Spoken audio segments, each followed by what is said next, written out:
चाय से शुरू हुई थी सरकार और गाय पे अटक गई और विकास की मौसी 10 साल में रास्ते में भटक गई। उत्तराखंड के लोग लगातार 3 बार भाजपा को यहां से 5 सांसद जिताकर सदन में भेज चुके हैं।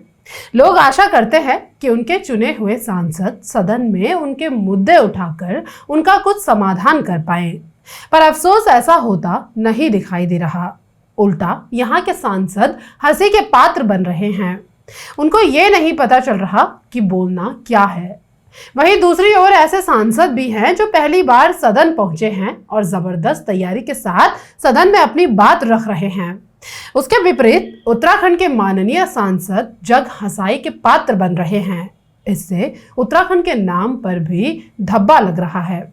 चुनाव के समय कई नारे नेताओं को लेकर लगाए जाते हैं और जनता भी इन नारों से शायद प्रभावित होकर उनको जिता देती है, बिना ये सोचे समझे कि आखिर जिनको वो वोट कर रही है उनकी काबिलियत कितनी है। अब नतीजा सबके सामने है। हमारे सांसद महोदय को तो ये भी पता नहीं चल रहा कि सवाल क्या पूछा है और उसका जवाब क्या देना है। लगता है सांसद बिना तैयारी के ही सदन पहुंच गए, वो भी तब जब वो मोदी सरकार के मंत्री हो। ऐसा भी नहीं है कि वो पहली बार मंत्री बने हैं, इससे पहले भी वो केंद्र में मंत्री रहे हैं। हम बात कर रहे हैं मोदी सरकार के तीसरे कार्यकाल में और दूसरी बार केंद्र में मंत्री बने अल्मोड़ा से सांसद अजय टम्टा की। जब लोकसभा में बजट सत्र के दौरान एक अलग ही नजारा देखने को मिला। दरअसल केंद्रीय सड़क परिवहन राज्य मंत्री अजय टम्टा लोकसभा में सांसदों के सवालों का जवाब दे रहे थे। प्रश्नोत्तर काल के दौरान एक सांसद ने अपने सवाल पर आए जवाब को लेकर मंत्री को घेर लिया। उन्होंने सवाल किया कि किसी भी सड़क को राष्ट्रीय राजमार्ग यानी नेशनल हाईवे घोषित करने के नियम क्या हैं। लेकिन सवाल मंत्री जी को समझ में नहीं आया और वो कुछ और ही बताने लग गए। इसके बाद मंत्री सदन के अंदर घिर गए। उन्हें विभागीय स्तर पर सांसद की ओर से पूछे गए सवाल का जो जवाब दिया गया था वह उसे ही पढ़ने लगे। इसके बाद स्पीकर ने मंत्री को जवाब पढ़ने से रोका, उन्हें सवाल समझाने की कोशिश की, लेकिन स्पीकर के समझाने के बाद भी मंत्री सवाल जब समझ नहीं पाए तो फिर दूसरी बार कुछ और जवाब देने लग गए। अंत में स्पीकर ओम बिरला को बिना जवाब दिए ही मंत्री को रोककर बैठा दिया गया। अब सोशल मीडिया पर यह मामला खासा वायरल हो रहा है। मंत्री महोदय से पूछना चाहूंगा कि राष्ट्रीय राजमार्ग घोषित करने के आपके मापदंड क्या हैं?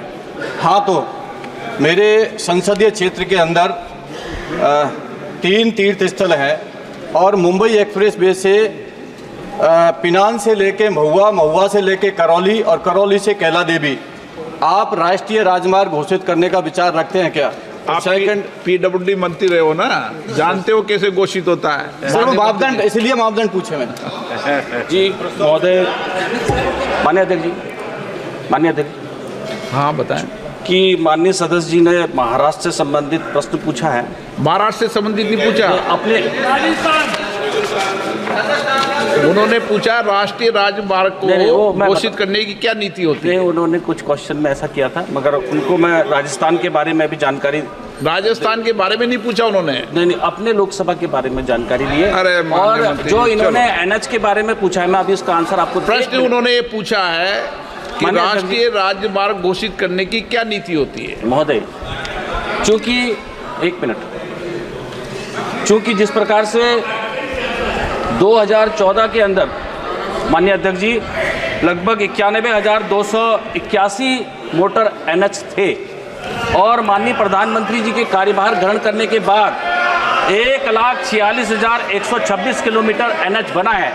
Question number 144 question number 144। सदन में सवाल क्या पूछे जाएंगे इसकी पूरी जानकारी विभागीय मंत्री को दी जाती है और इसका जवाब बाकायदा मंत्री का स्टाफ तैयार करके लाता है। अगर कोई सवाल अचानक से उठाया जाए तो भी उसका जवाब अधिकारी जानकारी लेकर मंत्री के पास लाते हैं। तो क्या माना जाए, अजय टम्टा बिना तैयारी के ही सदन में पहुंच गए थे? आखिर राजनीतिक रूप से राज्य की राजनीतिक सोच और प्रतिभा कुंद क्यों होती जा रही है? या फिर टम्टा जी पर उत्तराखंड विधानसभा का असर आज भी है? क्योंकि यहीं से सब सीख कर वो निकले हैं। एक साधारण से सवाल का मंत्री जी जवाब नहीं दे पाए, जबकि स्पीकर ने भी उनकी मदद करने की कोशिश की थी। सवाल पहले ही मंत्री जी तक पहुंच जाते हैं और उनका जवाब भी अधिकारी लिखकर मंत्री जी को दे देते हैं, लेकिन मंत्री अजय टम्टा तो वो जवाब भी नहीं पढ़ पाए। ऐसे में उनकी प्रतिभा भी सवालों के घेरे में आती है। उत्तराखंड के सांसद भले जवाब नहीं दे पाए हों, लेकिन टीएमसी की एक ऐसी सांसद भी है जो पहली बार सदन पहुंची है और अपने सवालों से सदन में बोलने को लेकर की गई तैयारियों से खूब सुर्खियां बटोर रही हैं। उनका मुखर होकर बोलने का अंदाज लोगों को खूब भा रहा है। हमारे किसान अपनी मवेशी को, अपनी फसल को माँ की तरह पूछते हैं। जिस खेत में वो हल चलाते हैं उस जमीन को नमन करते हैं। But does this major sector get support from the government?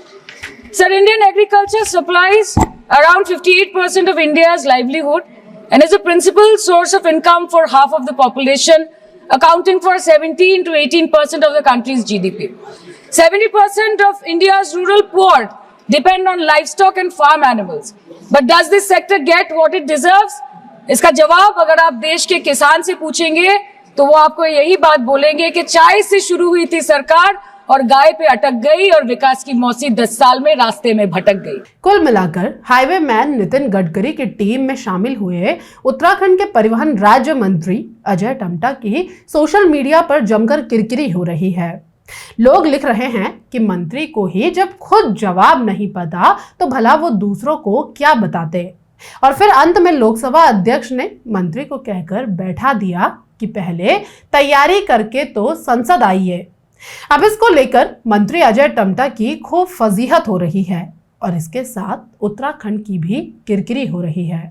फिलहाल इस वीडियो में बस इतना ही। नमस्कार।